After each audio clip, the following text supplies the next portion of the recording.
In fitness nutrition, one thing you hear the most about is protein, protein, protein. If you want to build muscle, get enough protein. Losing weight? Well, eat your protein. Stay the same weight? Protein. Just want to chill on the couch all day and do nothing? Well, then you're gonna need protein. We're tirelessly told that we need it, but exactly how much protein should we be eating? If you look up RDAs from places like the World Health Organization and National Academy of Sciences, you'll typically find numbers around 0.8 to 1 gram per kilogram of your body weight. A modest amount, but nothing massive. For a 180-pound male, that's roughly 2 chicken breasts or 3.5 scoops of your favorite protein supplements. But these recommendations are for the average person simply meeting daily requirements for a healthy life.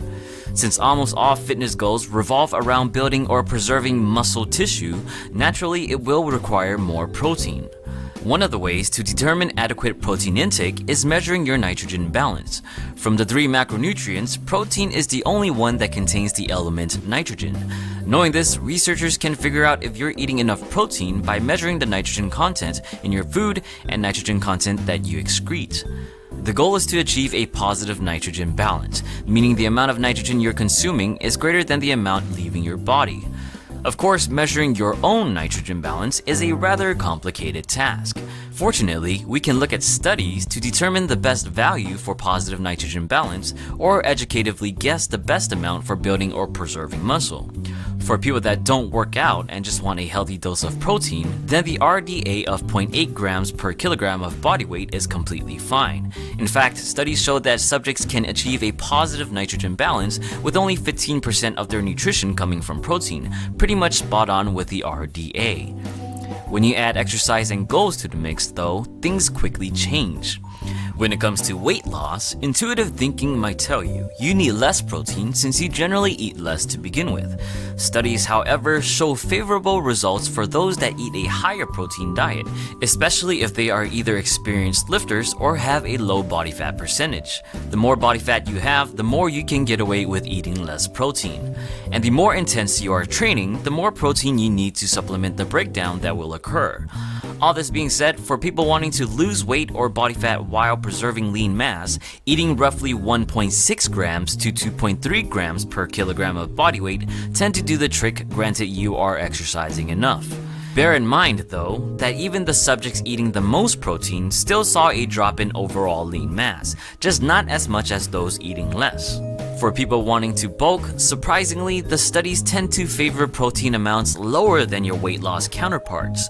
Almost all studies show similar improvements in muscle protein synthesis with a protein intake of 1.2 to 2.2 grams per kilogram of body weight, those that are more fit requiring the higher end of the spectrum. Strength gains, however, do favor a protein intake above 3 grams per kilogram, but is not exactly necessary, especially if you're a beginning to intermediate lifter. In any case, there are drawbacks to eating too much protein. For weight loss, eating too much protein means fewer calories from the energy-efficient macronutrients, carbs, and fats. Not only will you have less energy, chances are that it will be much more difficult to adhere to your diet since it leaves little room for more desirable foods. For weight gain, too much protein will make it difficult to meet calorie needs since it will make you feel full quicker. Protein is also the most energy inefficient macronutrient, requiring your body to take roughly 30% of the calories from protein just to digest and use it as energy. So if you struggle meeting these ranges mentioned, try sticking to the low end of the spectrum, or at the very least, try meeting the minimum requirement of 0.8 grams per kilogram of body weight.